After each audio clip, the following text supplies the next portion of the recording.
मुझे डरा ही दिया। और अब डर है?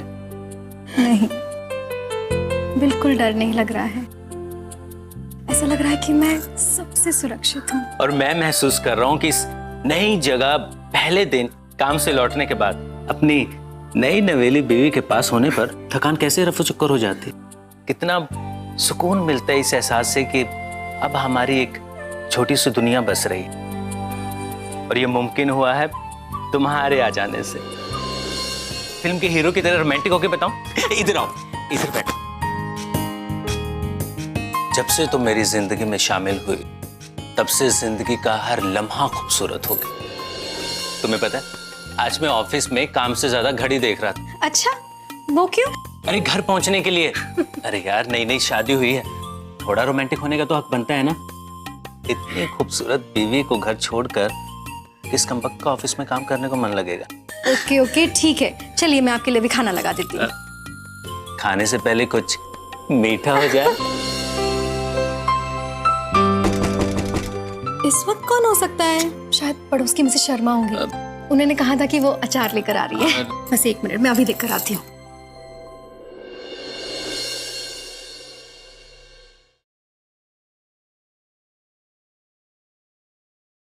अरे अरे कौन है आप लोग? क्या काम है? देखिए मैडम, हम जो है लुगाइयों से बात नहीं करते, तो आप बीच में से हट जाइए और हमें ये बताइए कि वो नया इंजीनियर वा किधर। हमारा मतलब है रवि वर्मा इंजीनियर साहब। कौन है? क्या काम है आपको? रवि वर्मा इंजीनियर साहब हैं आप। देखिए बाबू, अब आप जोन है टोटली हमारे कब्जे में। स्वागत है आपका हमारे इलाके में बाबू। कोनो तकलीफ नहीं देंगे हम आपको, लेकिन यदि आपने हमें कोऑपरेट नहीं किया तो हम आपके साथ बदसलूकी कर सकते हैं। अरे छोकरा लोग, ले चलो इंजीनियर बाबू को। क्या कर रहे हैं आप लोग?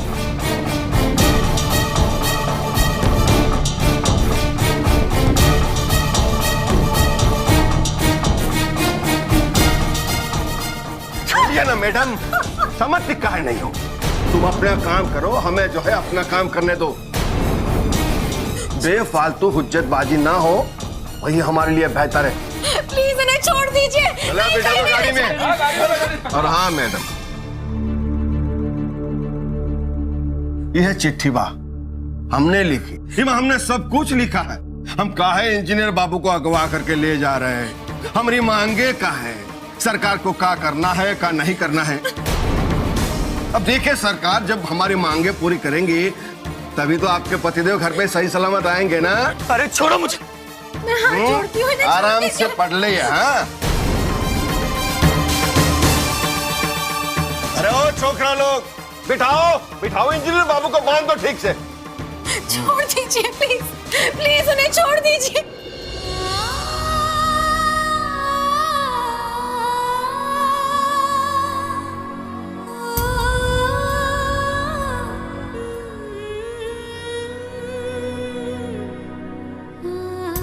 हम सरकार को खबरदार करते हैं कि हम बगावत में बंदूकवा उठाए, क्योंकि हमारे गरीब भाइयों को आज तक अपना हक नहीं ना मिला।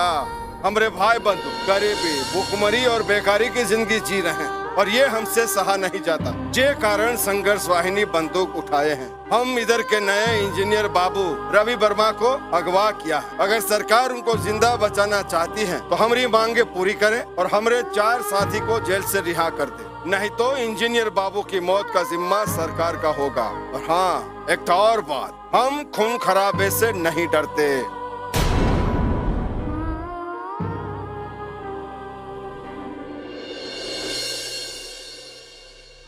ताज़ी खबरों के अनुसार इंजीनियर रवि वर्मा के अपहरण की जिम्मेदारी संघर्ष वाहिनी के एक ग्रुप ने ले ली है, जो सामाजिक न्याय और पिछड़े समुदाय के अधिकारों की लड़ाई लड़ रहे हैं। उनकी मांगों में प्रमुख है पिछड़े समुदाय को समान अधिकार, रोजगार और राशन पानी की सुविधाएं मिलें और उनके 4 साथी जो गोरखपुर जेल में बंद हैं उन्हें रिहा कर दिया जाए। हम पहले ही कह चुके हैं, संघर्ष वाहिनी के सदस्यों को हिंसा का मार्ग छोड़ना होगा, तभी हम उनसे कुछ बात कर सकते हैं। हम उनकी गैर वाजिब डिमांड को कभी पूरा नहीं करेंगे, चाहे उसके लिए हमें कितनी भी बड़ी कुर्बानी देनी पड़े। लेकिन सरकार झुकेगी नहीं। हमें इंजीनियर रवि वर्मा के परिवार के साथ पूरी सहानुभूति है।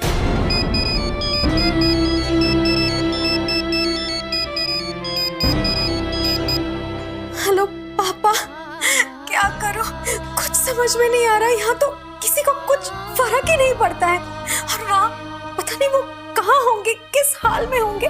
बेटा हिम्मत से काम लो, देखो सब ठीक हो जाएगा। तू अपनी कोशिश जारी रख, मैं जल्द से जल्द तेरे पास पहुंचता हूँ। ठीक है पापा।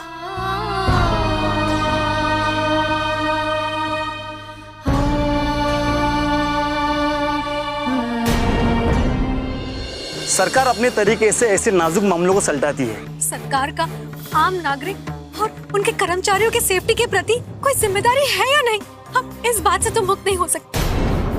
मुझे जवाब चाहिए। हमने जवाब दिया ना, आपको समझ में नहीं आता?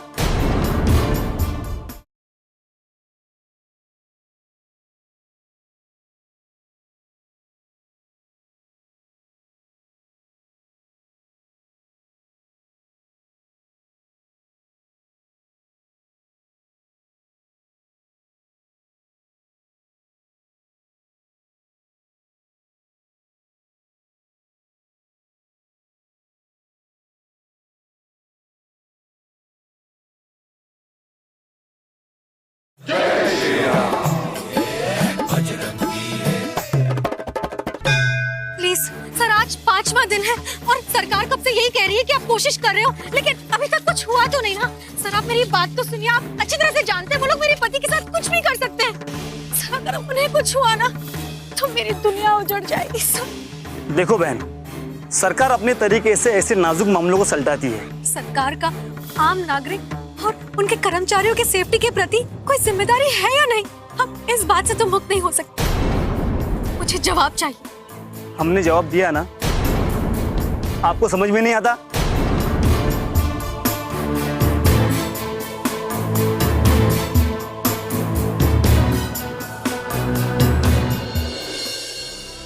अगर रवि को कुछ हो गया तो क्या करूंगी मैं सारी जिंदगी? कोई है सुनने वाला? ये सब लोग बहरे हैं। कहाँ तलाशूं मैं उन्हें? कहाँ तलाशूं मेरे रवि को? मानव जीवन में भी कई बार ऐसी परिस्थितियों का सामना करना पड़ सकता है जैसे कि हमारे प्रभु श्री राम सतयुग में किया करते थे। उस समय राक्षस अहिरावण और हमारे प्रभु श्री राम और उनके अनुज को अपने फांस में जकड़ चुका था और वो महामाया के चरणों में भेंट कर देने के लिए तत्पर था। तब मैं प्रभु श्री राम की सेवा में पहुंचा। अहिरावण के वध के बाद मैं प्रभु श्री राम और उनके अनुज को सुरक्षित अहिरावण के बंधन से मुक्त करा लाए। आज मेरे भक्त का हृदय फिर मुझे पुकार रहा है। मुझे अपने भक्त के सहायता हेतु पहुंचना ही होगा और उसकी समस्या का निदान करना ही होगा।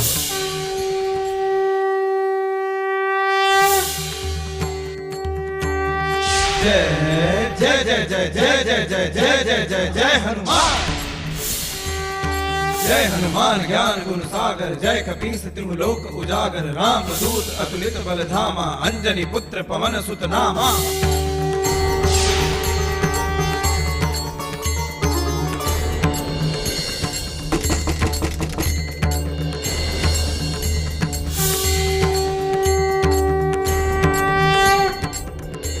राम राम बहू जी, दूध ले लो। नहीं चाहिए भैया, तुम जाओ। अब नहीं चाहिए तो कोनो बात नहीं। बहू जी एक बात बोले, आपकी आंखों में ना आंसू हमें अच्छे नहीं लगते। आप ना एक बार साहिब से मिल लो। जब मुझे यही नहीं पता कि वो है कहाँ तो कैसे मिलूंगी मैं उनसे? बहू जी अगर हम आपको साहिब के बारे में कोई खबर दें तो आप तो खुश हो जाएंगी ना। राम जी की कृपा कब हो जाए पता नहीं लगता। पुलिस ही उन्हें ढूंढ नहीं पा रही है तो और कोई कैसे बता सकता है उनका पता? वो इंदिर नगर के पास हमारी दूध की दुकान है। अब उसी से थोड़ा सा दूर एक खाली मकान है, वहां 3-4 लोग रहने आए हैं। अब हम वहां दूध देने जाते हैं, अब वो दूध लेते हैं और किवाड़ बंद कर लेते हैं, घर में बंद हो जाते हैं। भाऊजी हमें तो पूरा शक है कि साहिब को उन लोगों ने अगवा किया हुआ है। भैया तुम जाओ यहाँ से, तुम कुछ भी बोल रहे हो। भाऊजी हमारी बात मान लो, एक बार चलकर देख लो।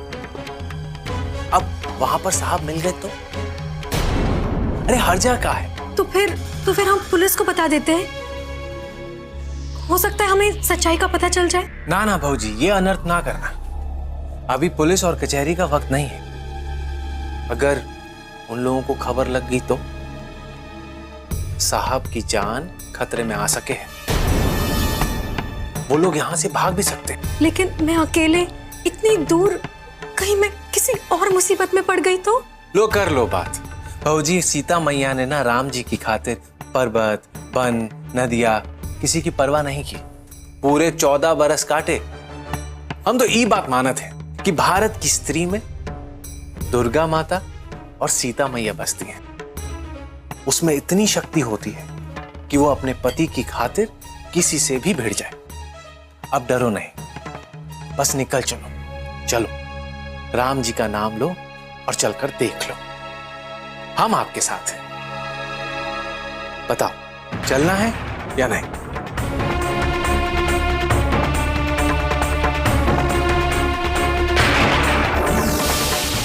अगले 24 घंटों में अगर सरकार ने हमारी मांग पूरी कर ली तो आप अपने पति को उसके पैरों पे चलते हुए अपने घर ले जाना।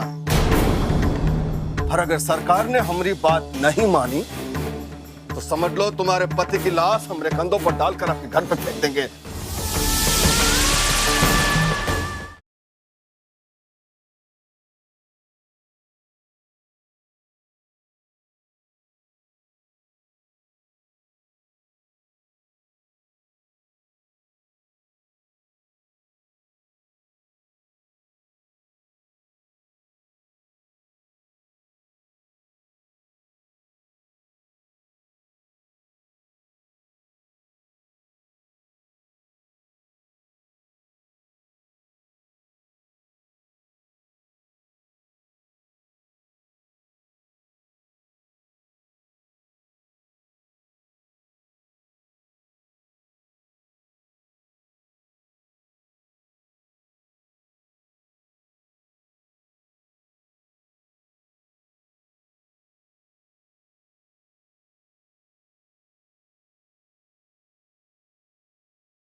अब क्या चाहिए आपको?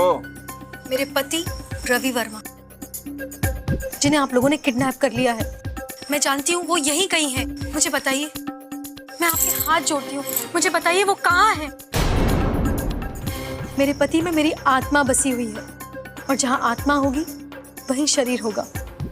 मैं हाथ जोड़ती हूँ, मुझे बता दीजिए मेरे पति कहाँ हैं। उन्हें लिए बगैर मैं यहाँ से नहीं जाऊंगी। प्लीज मुझे बस एक बार मिलने दीजिए। आपकी जो दुश्मनी है वो सरकार से है, इसमें हमारा क्या कसूर? कसूर तो हमरे ऊपर कसूर भाई बहनों का भी नहीं है, फिर भी बेचारे बेबस होकर भुगत रहे हैं ना अन्याय। और मैडम, एक बार जब लड़ाई शुरू हो जाती है ना, फिर कोनो ये नहीं देखता कि घायल कौन होगा और मरेगा कौन। और तुम कहना क्या चाहती हो मैडम? कि तुम्हारी आंखों में जो आंसू है, तुम्हारा दर्द है, उसके सामने उनके आंसू और दर्द की कोनो मायने नहीं रखता का? जिनके घर, पति, बच्चे सब उनके छीन लिए गए हो, तुम क्या ये कहना चाहती हो कि तुम्हारे दर्द और आंसू के सामने उनके दर्द और आंसू की कोनो कीमत नहीं? वो सिर्फ इसीलिए गरीब है ताकि कुछ लोग उनका इस्तेमाल करते हैं, उनका अधिकार छीनते हैं। ठीक है, छीनना और लूटना अगर ऊंचे वर्ग के लोगों ने शुरू किया है तो करने दो, हम भी देख लेंगे। हम भी पीछे हटने वालों में से नहीं है का। हमने तो आपका कोई नुकसान नहीं पहुंचाया ना, प्लीज आप समझिए इस बात को। आप भी तो हमारी बात समझिए मैडम। मानती हूँ आप लोगों के साथ अन्याय हुआ है, लेकिन आप पर हुए अन्याय के लिए किसी और पर अन्याय करना ये कहाँ का इंसाफ है? तो का अपने स्वार्थ के लिए दूसरे के धर्म युद्ध में रुकावट डालना ये बात सही है का? देखिए मैडम, पिछले 7 दिनों में आप अपनी पति की जुदाई में जो आंसू बहाए है ना, उसका दर्द हम महसूस कर सकते, पर आप हमारा दर्द महसूस नहीं कर सकते। क्यों? क्यों? क्योंकि तुम्हारी मांग भरी हुई है, तुम्हारी चूड़ियां सलामत है, इसलिए बस कुछ सपने टूटने का डर जरूर है तो है। अब इतना सह लो, इतना त्याग तुम हमरे लिए दे दो जब तक सरकार हमारी मांग पूरी नहीं कर। सरकार नहीं मानी तो? सरकार ने हमारी बात नहीं मानी तो मैडम आप एक बात मान लो कि तुम्हारा पति खो गया हमेशा के लिए। ये नहीं हो सकता, मैं पुलिस को खबर कर दूंगी। पुलिस? मैडम पुलिस तो बड़ी देर से आएगी, पहले हमारी बंदूकों से गोलियां चलेंगी, हम तुम्हारे पति को मार डालेंगे और तुम्हें बकायदा जिंदा छोड़ेंगे तड़पने के लिए, ताकि विधवा होने का दर्द क्या होता है तुम महसूस कर सको। आप ऐसा नहीं कर सकते। हाँ? हाँ? मैं ऐसा नहीं कर सकता, नहीं करूंगा, पर कब तक? अगले 24 घंटों में अगर सरकार ने हमारी मांग पूरी कर ली तो आप अपने पति को उसके पैरों पे चलते हुए अपने घर ले जाना, और अगर सरकार ने हमारी बात नहीं मानी तो समझ लो तुम्हारे पति की लाश हमारे कंधों पर डालकर आपके घर पर फेंक देंगे। हर युग में गौरी अलग अलग अवतार लेकर आवत है और जरूरत पड़ने पर दुर्गा भी बनत है। अपने पति की रक्षा करना आपका धर्म है, आप अपना धर्म कैसे भूल सकते हैं? सोचिए, अगर सरकार नहीं मानी और उन लोगों ने साहिब की हत्या कर दी तो? बहू जी हम कहें तो आप साहिब से मिलकर ही नहीं आओ, आप तो उन्हें साथ लेकर भी आओ। जब मरने मारने की बात हुई ना, तो भगवान राम ने भी युद्ध का रास्ता अपनाया था। ये लीजिए और युक्ति लगाई, ये तुम्हारे काम आएगा। ये आपकी रक्षा के लिए, जाइए और अपने पति की रक्षा कीजिए। ठीक है, मेरी आपसे बस एक रिक्वेस्ट है। क्या? मुझे बस 5 मिनट के लिए मेरे पति से मिलने दीजिए। देखिए मैं हाथ जोड़ती हूँ, सिर्फ 5 मिनट। ठीक है।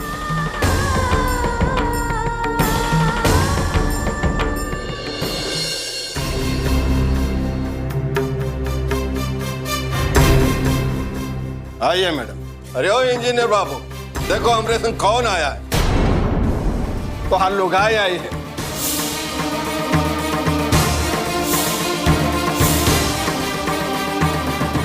तुम्हें मिलने के वास्ते।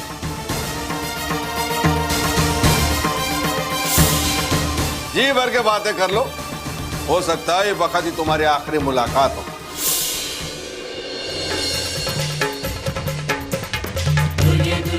छोड़ दो मेरे पति को। अरे मैं मार दूंगी, मैं सच कह रही हूँ। बंदूक लाओ। लड़की मैं बोल रहा हूँ, छोड़ दे। मार दूंगी मैं कह रही हूँ, बंदूक लाओ। बंदूक लाओ। ये धोखा है हमरे साथ, ये अच्छा नहीं कर रही हो तुम। और अपने आदमियों से कहो कि बंदूक नीचे करें। तो बहुत गलत कर दिया। मेरी बात सुनो। मैं मार दूंगी, मैं कह रही हूँ। अरे तू बंदूक फेंक के लिए रस्सी खोल उसकी। खोल, छोड़ो मेरे पति को।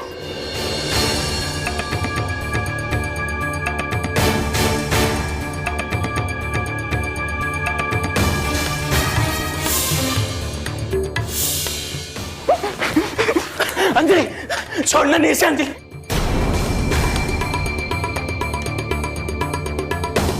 चलो चलो, मैं कह रही हूँ आगे चलो।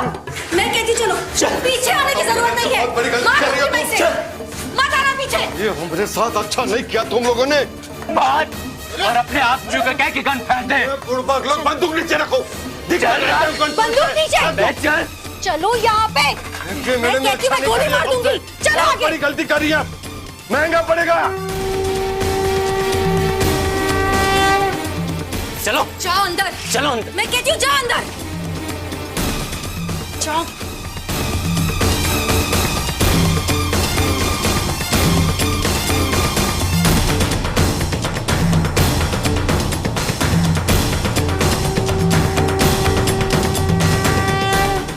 रवि पर जगन और उसके साथियों का राक्षसी प्रभाव पड़ा और रवि और अंजलि को उसी स्थान पर ले आए जहां ये सब होना संभव था।